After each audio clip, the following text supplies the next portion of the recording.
Okay, I think we're live now. Amazing. We're just gonna wait, give it a few seconds. We've got some people coming in. Those that are entering, hi, I'm Arzo. I'm the political director at NIAC. Looks like we're getting more and more people rolling in.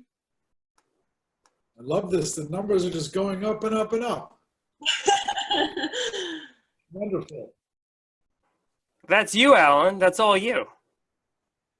Oh, no, that's all you. I'm not an HBO star who also has a HBO big nonprofit. star. You're funny. Well, you do. You do. And Broadway, too. I'm a huge Cubs. Just so you know, I'm a huge Cubs fan. So the Red Sox have a deep place in my heart. I understand them.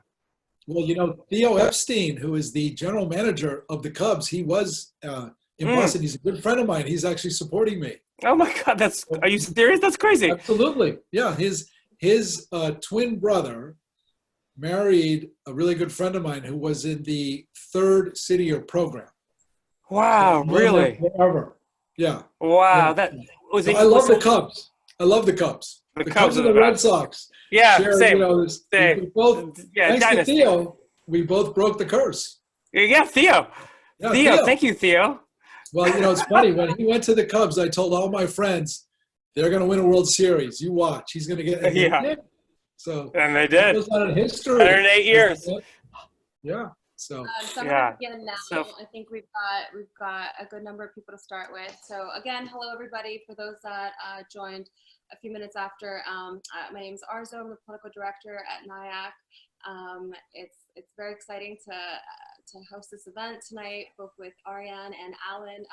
NIAC endorsed Alan in November last year, and it's been an incredible ride watching him rise and become a front-running candidate from day one. And Arian, who has been just an amazing supporter of NIAC and has done incredible work as well, and I'm going to give him an opportunity to talk about that as well as Alan talk about his campaign. But just want to say thank you for joining us. And Arian has free reign, and he's gonna take on this fire chat. And I encourage all of our attendees to use the Q&A box and the chat box and make this as engaging as possible. Thank you. Arian, go ahead. Alan, hello. Good evening, Arian. It's great to be with you and with all the folks joining. The last time you and I spoke, I don't know if you remember, it was actually via Zoom. And it was honestly, it was the day that I'm here in New York City. It was the day that Waterwell, the nonprofit arts and education company that I co-founded, was about to go through a major shift because of COVID. So we were on that day. We were like, what the hell is going to happen? Are we going to have school on Monday? What's the DOE going to say? We have 220 public school students. And then you and I had this kind of like, you know, singular bubbly talk in the midst of like the first moments of COVID. Do you remember that? I totally remember that. I'll never forget it. It was like, it's almost like there was pre-COVID and now we're in COVID, and I think there'll be post-COVID. I remember very well.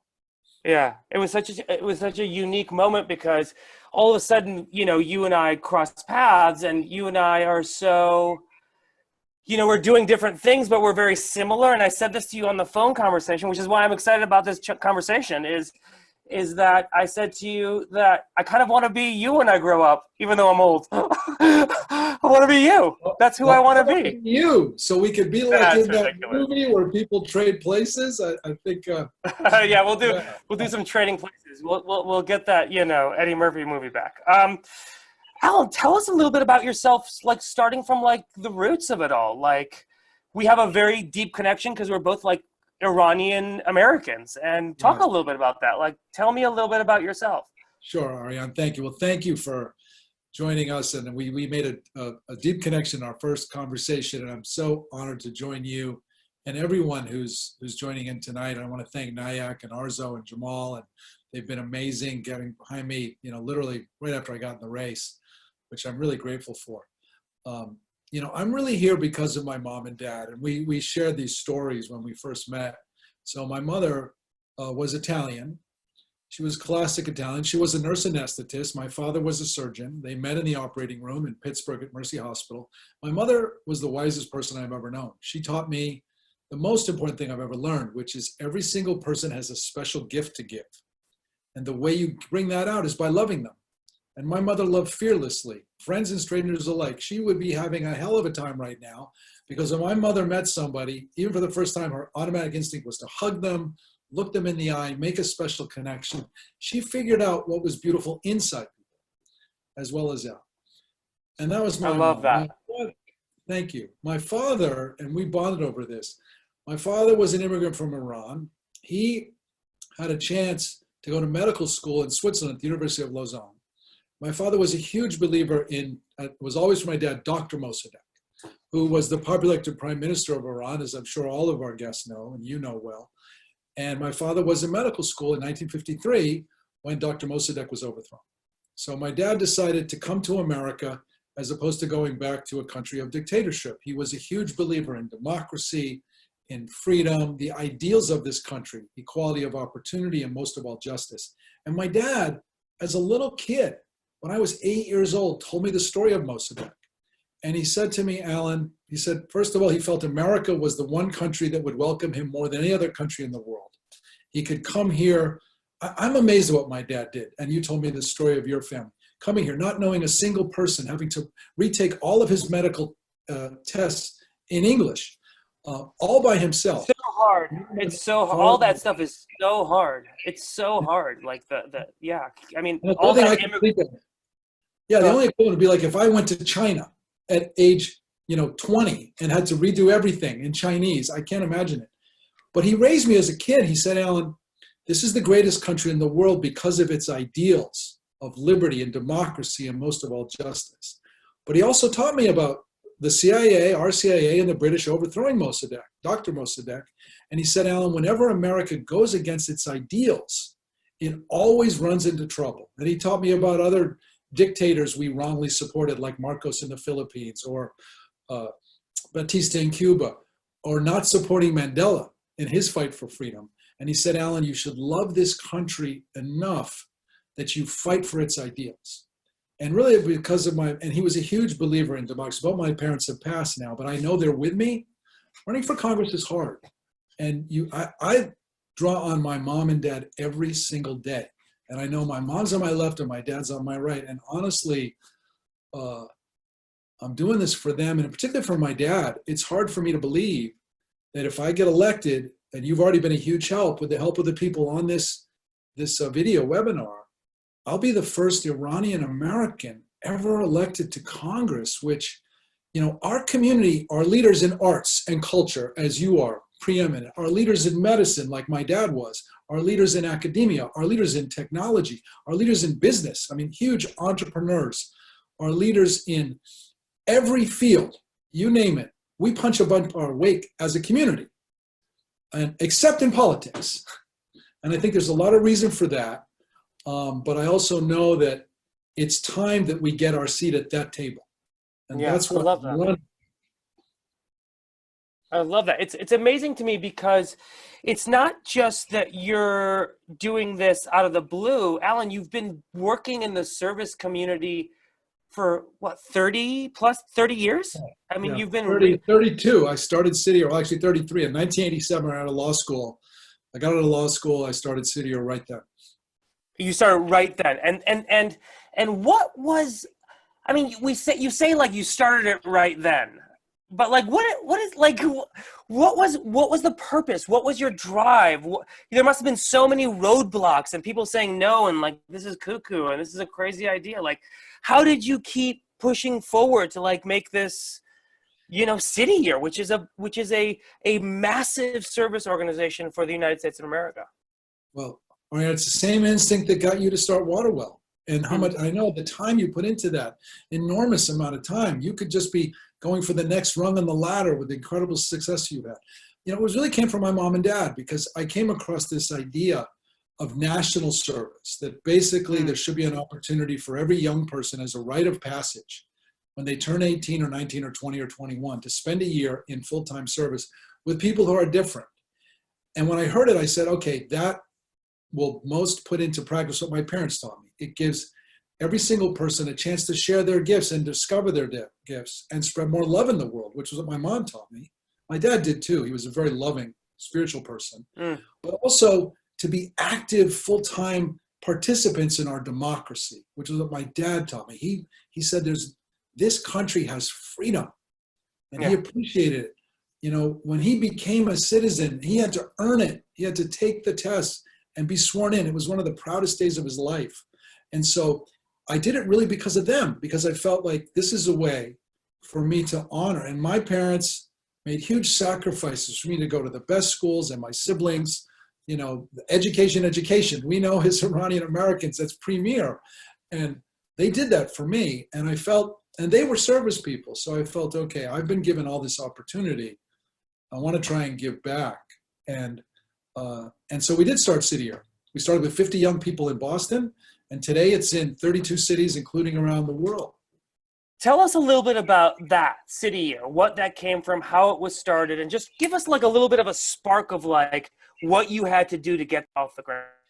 Sure. So the idea was basically, so before City Year, a lot of people had talked about this idea of national service, but there wasn't a program that really put it into action, all the different pieces that you could inspire young people. I mean, for my generation, people said we were the me generation, we were yuppies, all we cared about was going to Wall Street. We didn't think that was true. We didn't have a president like John F. Kennedy, who inspired my dad and mother into service. And so we said, well, how do we design a program that could show you could bring people together from all different backgrounds? We have people in City Year from every socioeconomic level, education, religious, it's different parts of the community. Show that young people 18, 19, 20 could actually do things of value, that they, even though they're young, they have energy and they can be trained. Show how do you pay for it? We went to the business community because there was no government program for this. Part of our goal was to inspire that, and we did with the AmeriCorps program that President Clinton started. We were the model. We wanted to show that this is a way, most of all, what I've learned is for young people to turn on what I like to call their justice nerve. You have a very strong justice nerve, and I learned that when I talked to you about your own background and your own upbringing and the values you were raised with, very similar to mine. And what I've found is that if young people, when they're 18, 19, 20, spend a year in full-time service and they're working with, as you do, with kids in low-income schools who need a chance at the kind of education that we got, or working with elderly people who are isolated, or working, building housing for homeless people, or working on public health, they turn on their justice nerve. They come face to face with injustice. They say, I can do something about this. And then once that's turned on, it never turns off. It's so powerful. So that was really the idea. And we got lucky because people supported us. People like Senator Paul Tsongas. We hadn't done anything. And he got behind us and others. So we were also fortunate that we had a dream and people came and helped us, which really made it happen. That's amazing. And you were always constantly building towards how to improve the lives of others. And that is contagious. You know, you talk about the justice nerve, you know, in classes that we have at our school. Waterwell is a nonprofit here in New York City. It's an arts education. It's arts and education. On the arts side, we are doing theater in courtrooms where we're reenacting deportation proceedings called The Courtroom. We have an online exhibit called the Flores Exhibits. You can go to it right now, flores-exhibits.org. We're doing all these things, but we have a huge education side where we're teaching 220 plus, you know, public school students. And, you know, oftentimes the parents come in very nervous. Oh my gosh, my kid is going into an arts training program. Oh my gosh, all I need is another actor. My mom, I was talking to my mom yesterday. My mom, we were born, I was born in Iran. For those who don't know, I was born in Iran. I came here when I was 6 years old and became the translator of the household. Anyway, all this to say is my mom yesterday she's like, when you told me you wanted to be an actor when you were 18, 19 years old, I was like, what have I done? She said that to me yesterday. So anyway, all this to say is I talk to parents all the time. And parents are like nervous about, you know, just like, are my kids gonna, and you know, like, listen, part of it is maybe there's a large percentage that they won't be like famous actors, but there's a large percentage that they get the skills and the confidence to stand in front of people and speak their minds clearly, rationally, without emotion.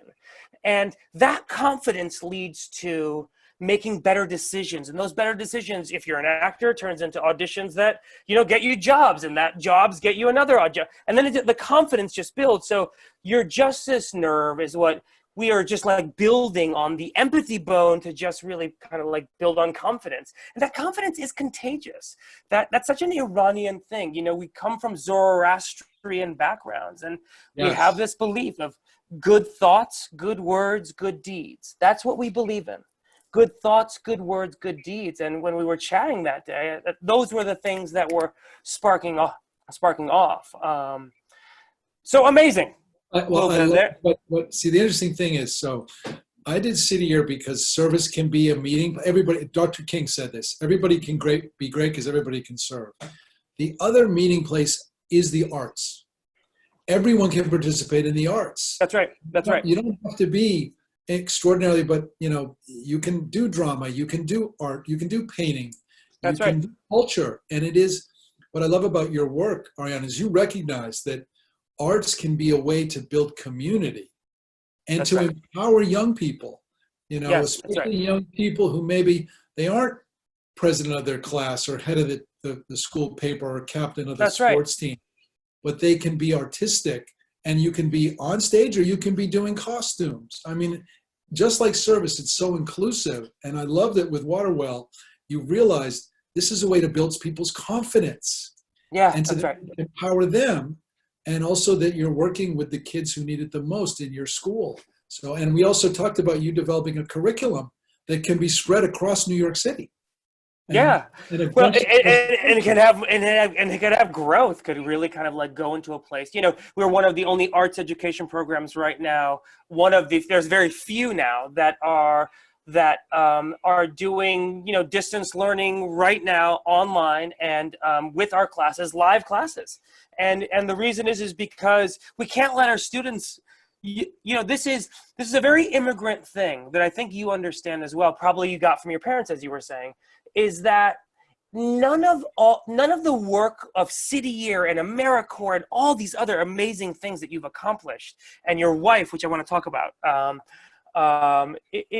all of these amazing things that you've accomplished have really come from just giving back a little bit. And that force has really kind of like perpetuated more and more giving back. Wouldn't you say that that's true? Wouldn't you also say that it's such an immigrant like mentality? Like just to like, I always say this to students.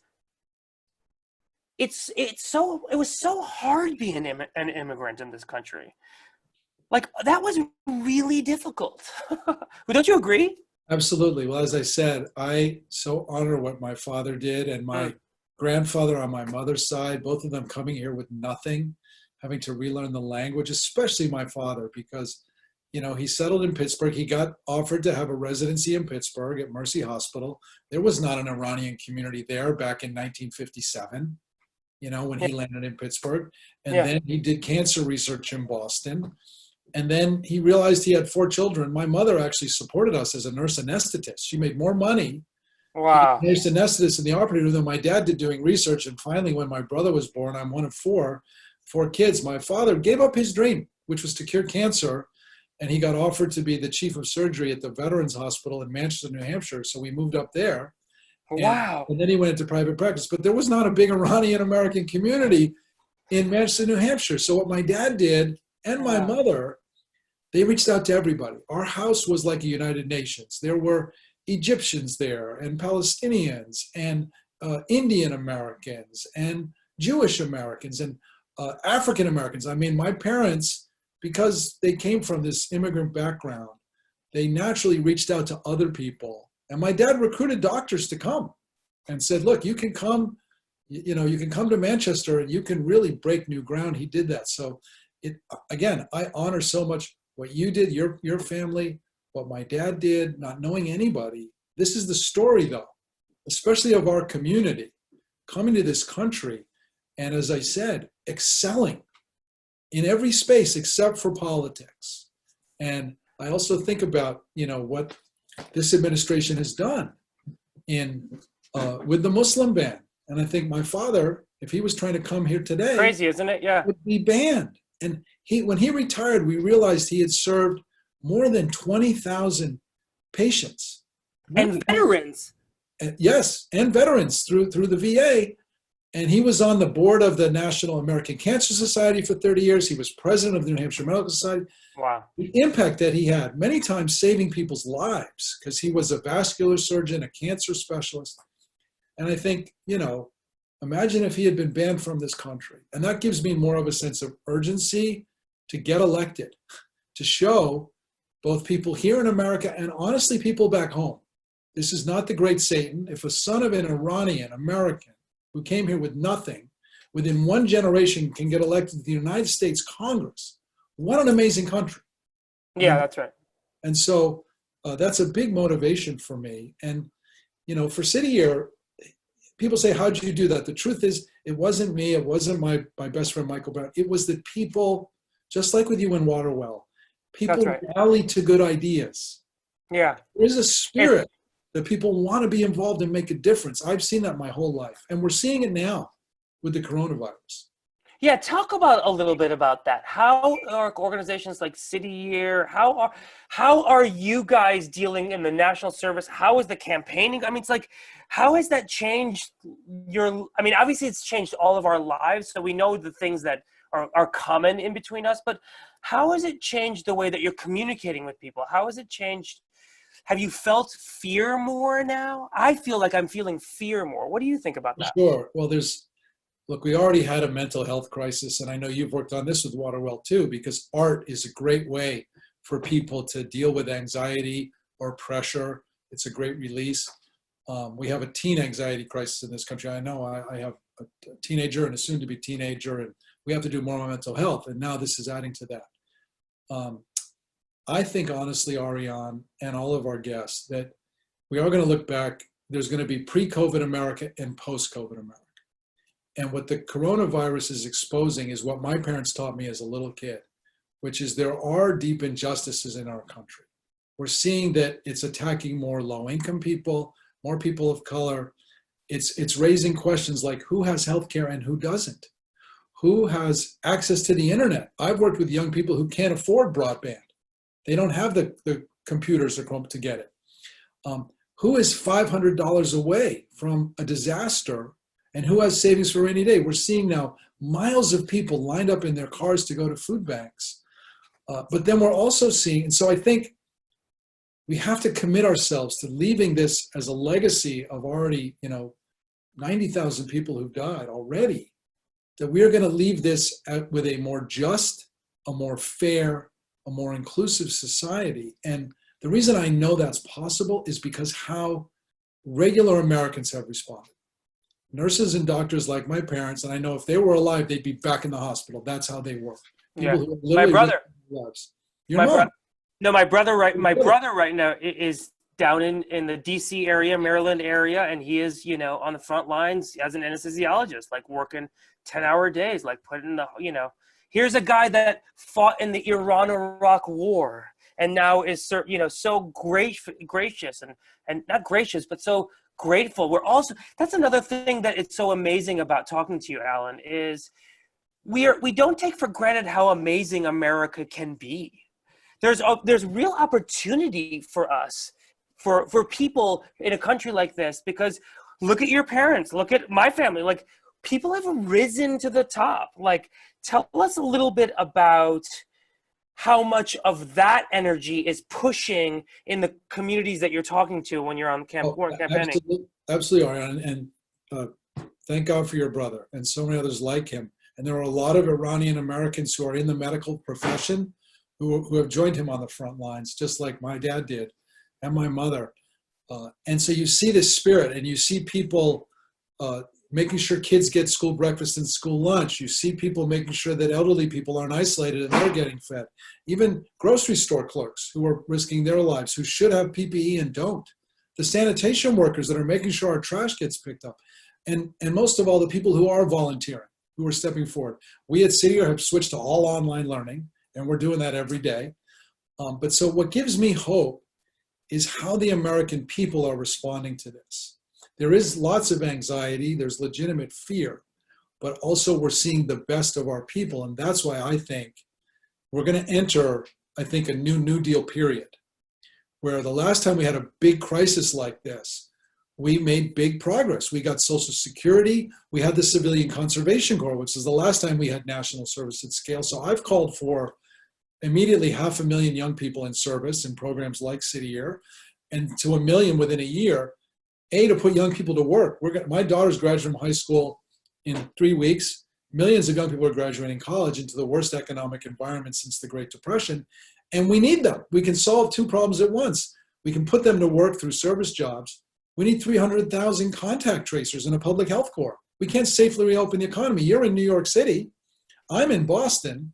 We're still among the areas that are still locked down because we have to have the contact tracers, and young people are perfect. We need a public health corps. We need an education corps. We've got millions of students like yours that have been out of school now for months, and there's going to be 6 months, and there's learning loss. We need young people who can help them catch up.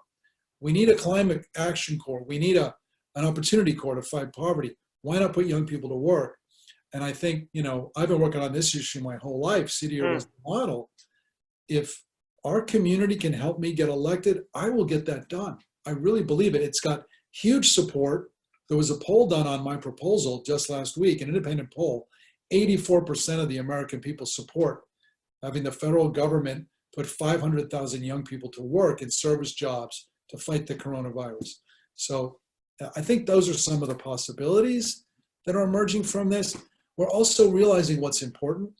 We're all home with our families. Now, the Iranian culture is all family already. Yeah, that's right. With that, it's all family. But everybody is reflecting on what's really important and what do we truly value.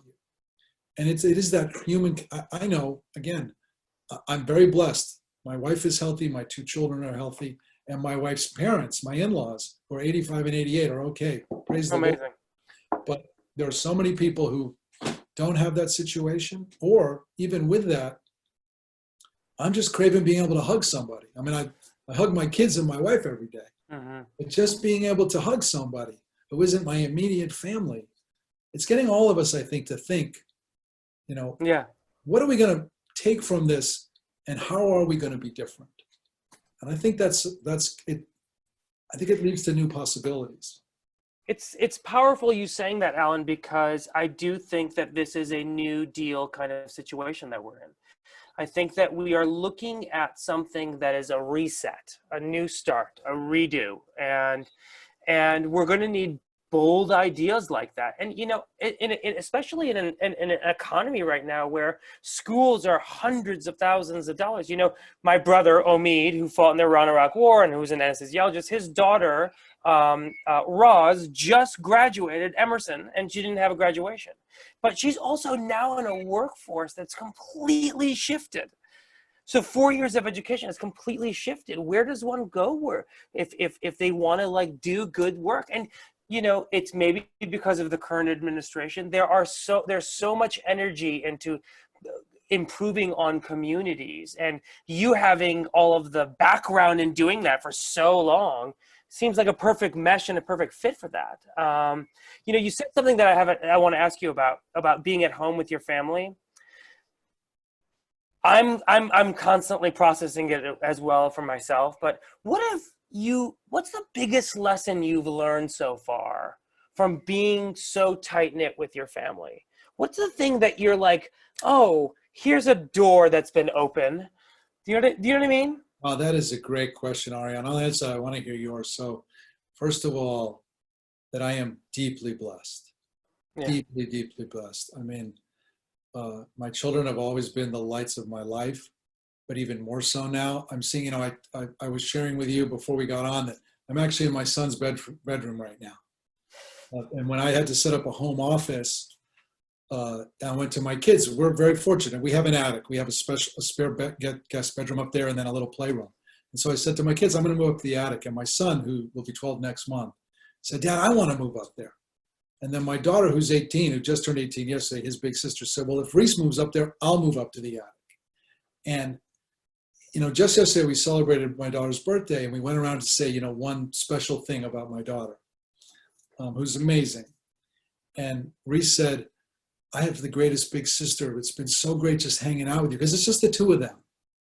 And every night before they go to bed, Reese, as always Reese, because he's younger, says, Mirabel, you ready to go up to bed? Can we go now? And they'll go up and they'll read a story together, or they'll get in bed together and talk. And so first of all, and I just realized, wow, I am so blessed. My wife's been amazing. As you mentioned, she runs her own now. She's a social entrepreneur, really leading the whole movement, especially around diversity, equity, and inclusion. She's got more than a full-time job. She's an incredible mother and wife. So I just feel, first of all, incredibly blessed. I also feel that this sense as I talk to people, this hunger for coming together, this hunger for common purpose, recognizing that at the end of the day, we all came to, this is my father taught me. He said, Alan, don't let anybody ever call you a foreigner in this country, because everybody was a foreigner at one point except for the Native Americans, and we weren't too good to them, and we have to right that wrong.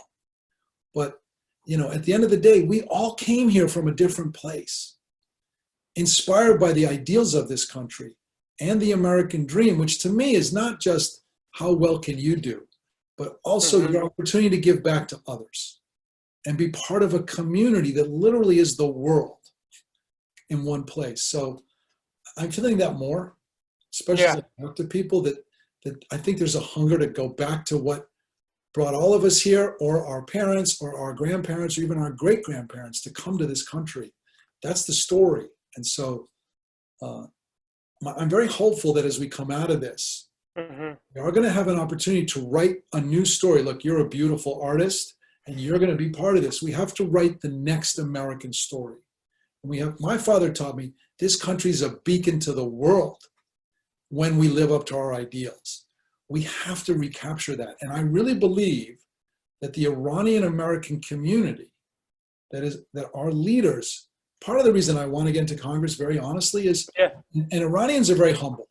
We don't want to brag. My parents told me, don't ever brag. Yeah, it's an ugly quality. We think it's an ugly quality. Right. And so, but let me tell you something. And so America doesn't know that we're leaders. They don't know.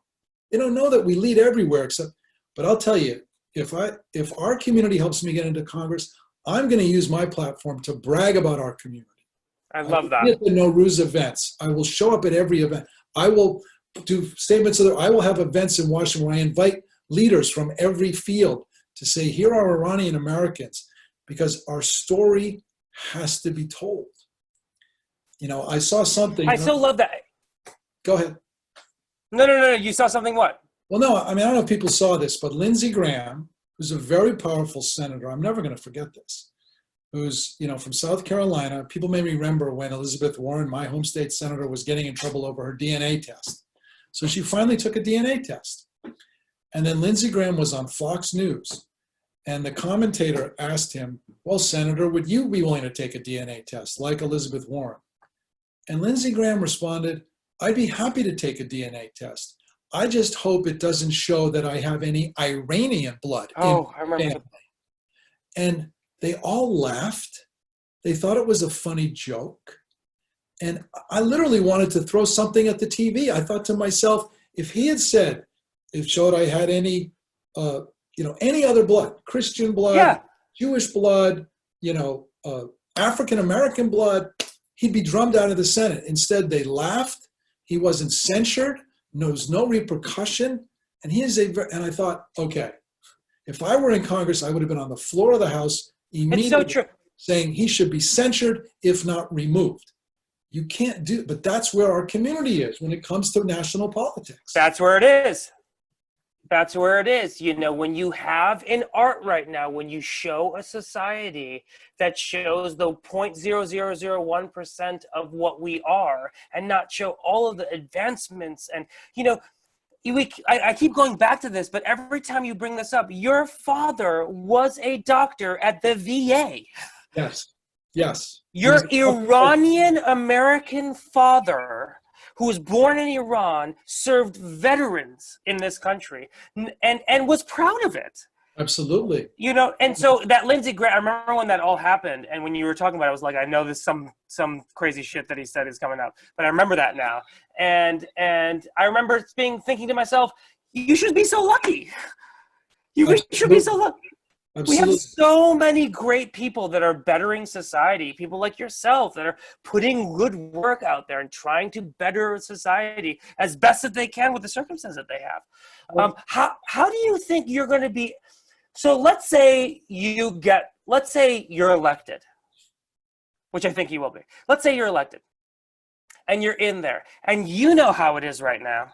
Right now it is, you know, just nuts. I mean, like left, right, like the divide. You know, one of the things that we do at Waterwell is we're trying to bridge that divide, and we've been doing it for 18 years. So I understand that how essential that is as a tool. How does one Congress person do that? How does one do that? Well, so thank you, Arian. I've been doing it my whole life. Again, taught by my parents, and in particular my father, who really had to learn to be a bridge builder because he was the only one, really, in his community. So I've worked with every single governor of Massachusetts since Michael Dukakis, a Democrat, all the way through, Democrats and Republicans. I've worked with every single president since George H.W. Bush, who appointed me to the first Commission on National Service.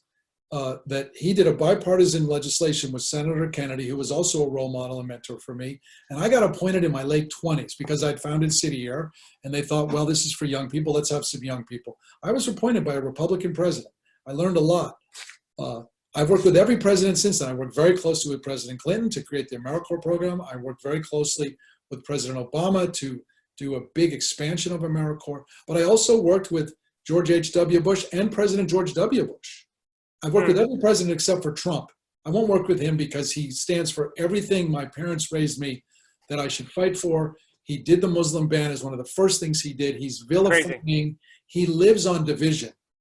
He lives on pitting one group against the other. The reason, you know, Lindsey Graham can go say that terrible thing about being Iranian is because Trump has made that legitimate now. So I won't work with him. But I've worked across the aisle. Mitt Romney was on the board of City Year. I know him personally. He was governor of Massachusetts. He's now a senator. I have a lot of friends on both sides of the aisle. I think most people that run for office in this country love this country. It's hard to run for office and put yourself out there.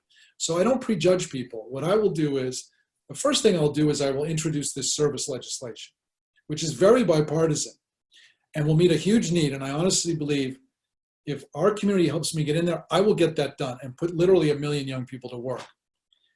I love that. Also, give me a chance to build bridges because it'll give me a reason to talk to every single member of Congress, Republicans and Democrats, to say, let's unite around this. 84% of the people want it, and everybody will understand that there's young people need a chance to serve, and they want to serve, and they've got to put them to work. That will then give me political capital because I will have done something that unites people, which I've done my whole life, and I honestly believe I can get that done. And then I'll build bridges, and I'll say to people, look, there'll be people, I'm sure, that I disagree with on 80%, but I'm going to say, let's focus on the 20%. That's right. Something that you care about, that I care about, that we can work together. Again, I learned this from Ted Kennedy. People look, you know, he was my mentor for 20 years. Ted Kennedy passed 550 pieces of legislation. I did 3 of them for him. Every single one of them, he had a Republican partner.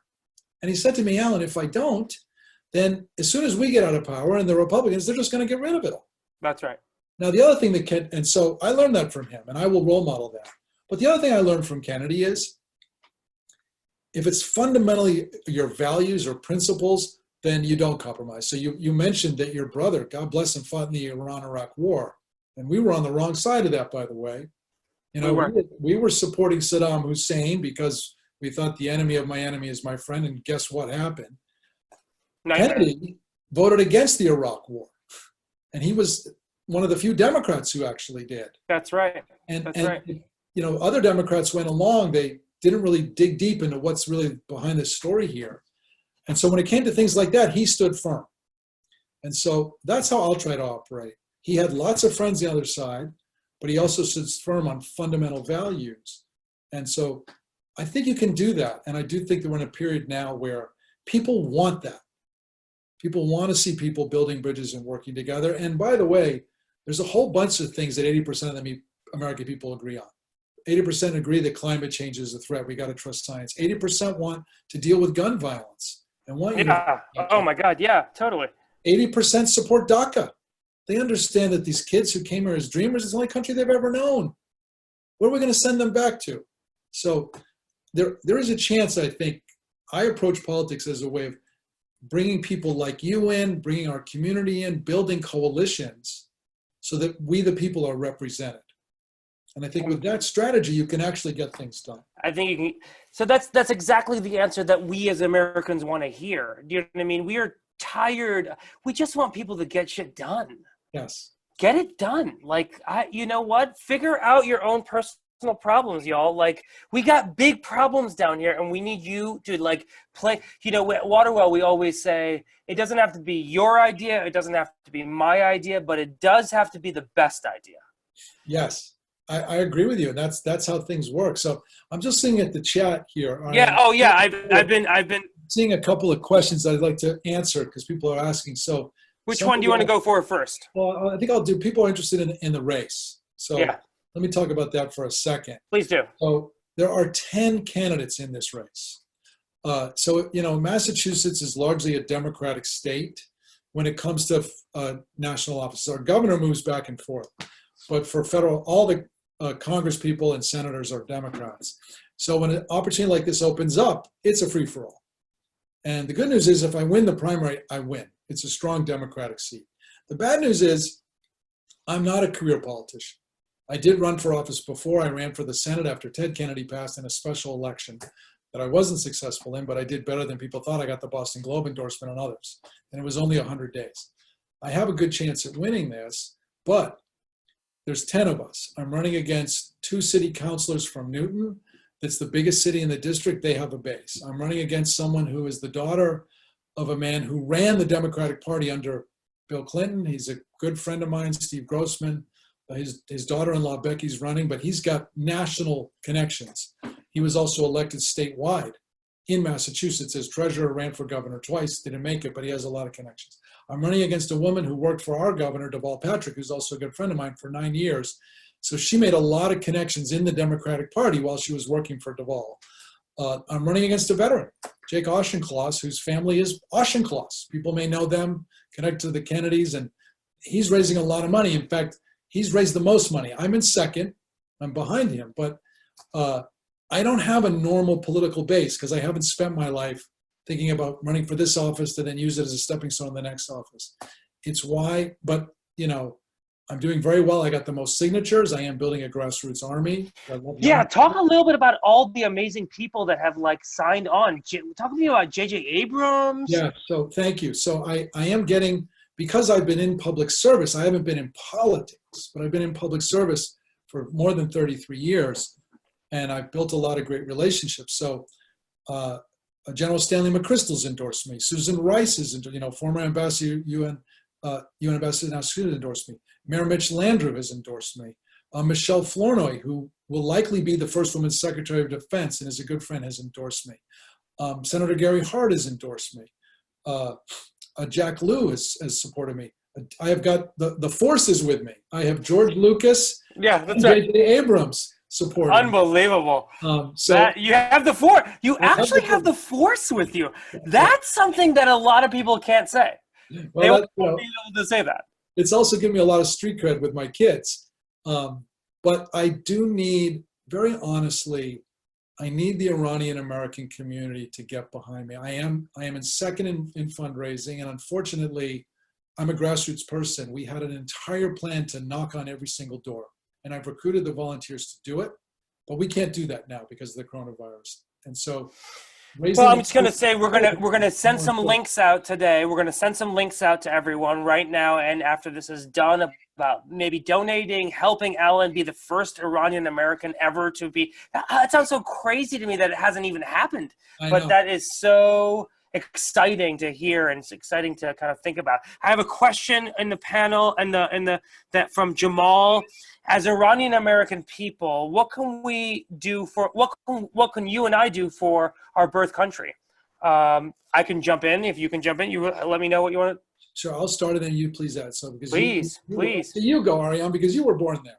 I'm No, I mean, I was born there. I believe that the value system spiritually and interpersonally and globally that of Iranian people is one that the Americans really adapt to. I think Iranians have done so much to like better society, as you've been saying, Alan. As a person, as an artist, we did a production of Hamlet that was set in English and in Farsi, set in 1917 Tehran. That's being published later this fall, both in English and in Farsi.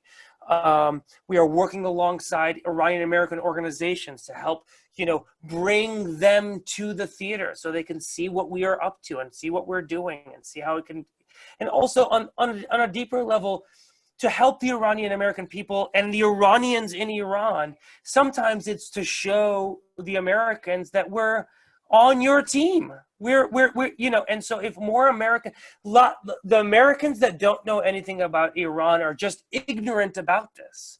I say this to my students all the time. I know nothing about farming. I know nothing. But, as, a writer of, a Law and Order episode has to write an episode on farming. So what is that person going to do? Google farming, get a couple of like tidbits and some vocabulary, put it into the script and hope to God that, but that's not knowing the depth of what it is. So I do think that one of the things that we can do is to show who we are and just be honest. And like, we are these types of people. My father, again, I go back to it because I think it's really powerful.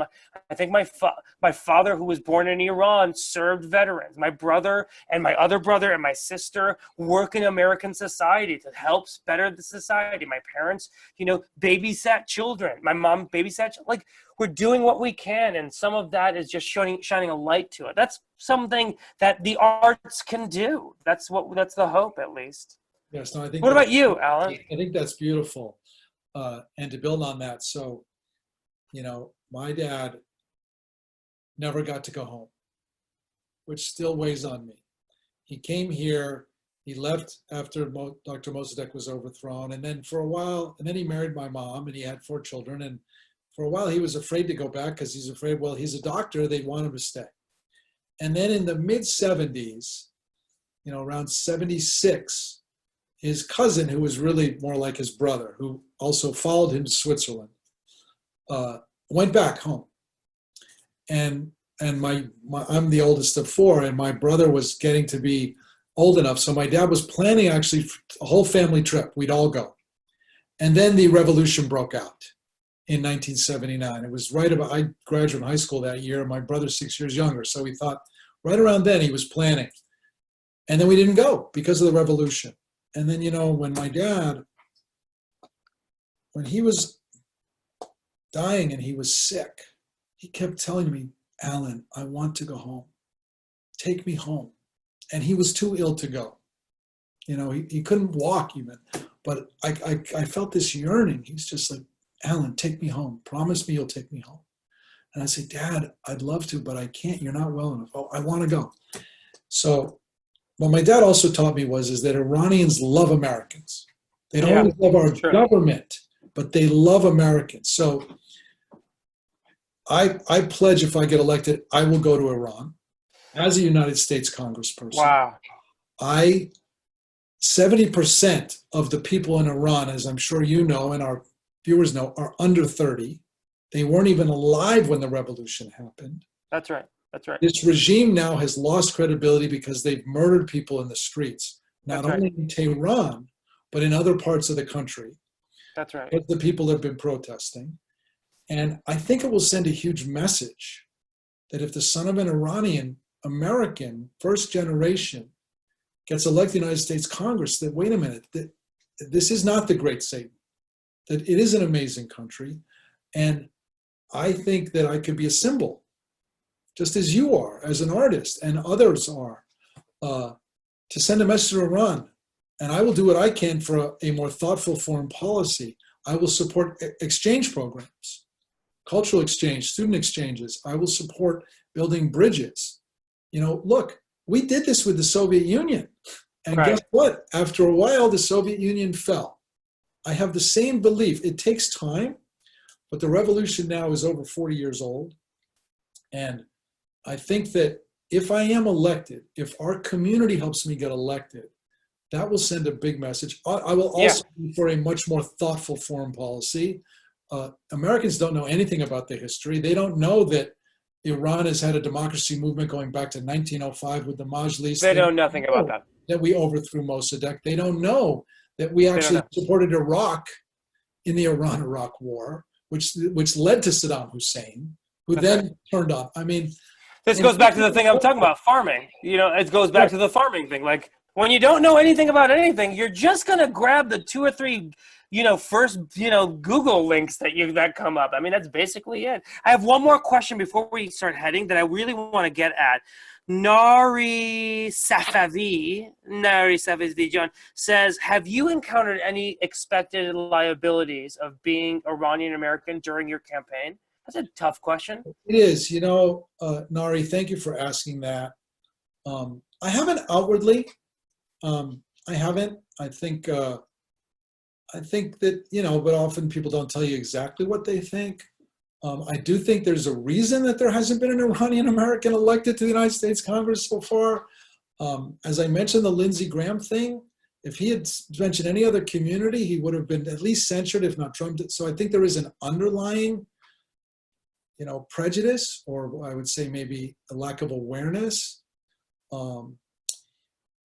So I need your help. I think I have the best chance. I honestly believe that if I can raise the money, I need about $1.2 million more to get on television. And unfortunately, I'm in the Boston media market, which is very expensive because New Hampshire is a swing state. There'll be a lot of money spent. People forget Al Gore. They obsess about Florida. If Al Gore had won New Hampshire, he would have been elected president. Right. So they spend millions of dollars, and I am running. Joe Kennedy's running against Ed Markey, and they're going to spend $20 million. So that's going to drive up the cost of TV. And I can't do door-to-door, so TV is more important. I do have the track record. The field that I'm running against are a lot younger, and I think, again, because of the coronavirus, people are realizing, wow, we actually need somebody who's experienced. I've built coalitions to get legislation done.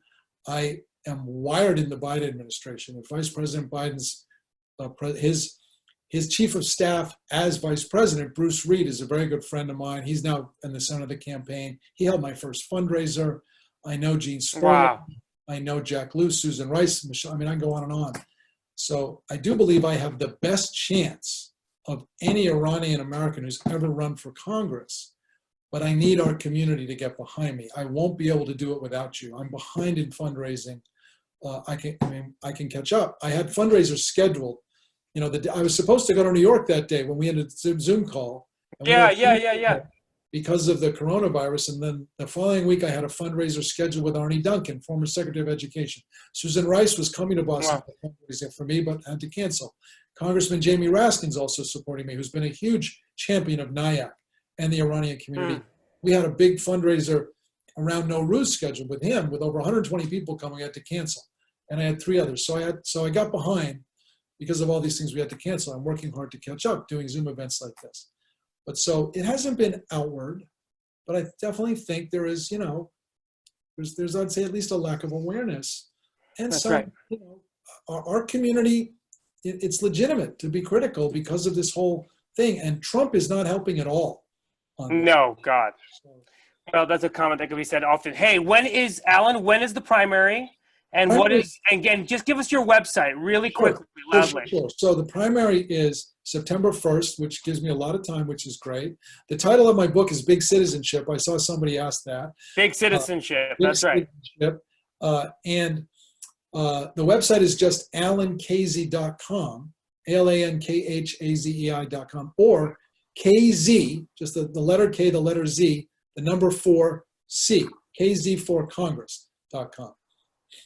Amazing. Alan, I gotta say, it's been such an honor and a pleasure to talk to you again. I mean, I know this sounds so crazy, but all the things that you believe in are the things that I believe most about the United States. And so I really hope that you win this thing. I really hope that you get up there and be the first Iranian American. Everyone out there, please take a moment. Look at the links down here. Go to alankhazei.com. Please, please, please do what you can right now. And Alan, great talking to you again. Well, Arian, I feel like we're brothers now. I'll tell you, this campaign has given me the blessing. I am meeting more and more extraordinary Iranian Americans because of running for office, because of the support of NIAC and others. And that in itself is a gift, because every time I'm with our community, I feel like my father's right with me. I really do. I really do. And I wouldn't be doing this but for him. He sacrificed everything to give me the American dream. And so it's really because of him that I can even do this. But we're brothers, man, for life. And I'm so grateful. Alan, best of luck to you, and have a great Memorial Day weekend, okay? Thank you. And thank you to everyone. We had 50. Thank you, everyone, for being here. Sorry if we didn't get to all the questions. What an honor and what a treat. Alan and Arian, thank you both so much. I just want to remind everybody, if you haven't already signed up to be a member, please do, so that you can get, exclusive invitations and also access to updates, because I'm very confident, that we will have some exciting updates to share about Alan, as long as we can show up with our support. And so definitely sign up, share information. The power of promoting is you cannot put a value on that. So just even if you can't financially give through just sharing Alan's name, at this point, people need to know he exists. And as I'm sure you saw in this past hour, he is an exceptional candidate. I have worked with so many candidates, and I will say Alan is quite a remarkable one. He exudes public service, and he is somebody that we need in Congress, not just for the Iranian American community, but for all of our shared communities. And so I definitely believe that he's going to make us proud, and I hope that we're going to be standing there with him at the victory line. So I love that. You've been wonderful. Thank you. Thank you. Thank you all. Thank you so much. Thank you. Thank you all. Bye.